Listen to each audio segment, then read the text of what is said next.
न तेभ्यः सर्वदा भक्त्या चापर्ण्ये दूरितापहे रूपं देहि जयं देहि यशो देहि द्विषो जहि। এই যে অপর্ণা শব্দটা বললাম, পার্বতীর অপর্ণা নামটা কোথা থেকে এসছে জানেন?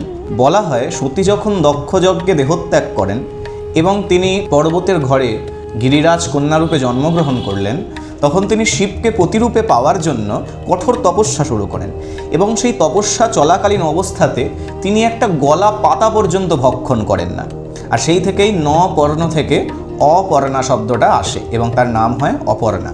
এবার মনে প্রশ্ন আসবে যে শুধুমাত্র পাতা খাওয়ার সঙ্গে সাধনার কি সম্পর্ক? মহাকবি কালিদাস তার কুমার সম্ভবম দেখিয়েছেন যে গাছ থেকে ঝরে পড়া শুকনো পাতা খেয়ে জীবন ধারণ করা এবং তপস্যা করা, এই হচ্ছে সাধনার চরমতম উৎকর্ষ। কিন্তু পার্বতী সেই চরমতম উৎকর্ষ অর্থাৎ শুকনো পাতা পর্যন্ত খেয়ে জীবন ধারণ করেননি, শুকনো পাতাটাকেও পরিত্যাগ করলেন, শিবকে পাওয়ার জন্য এত উচ্চ মার্গের সাধনা করেছেন। আর সেই থেকেই তার নাম অপর্ণা হয়।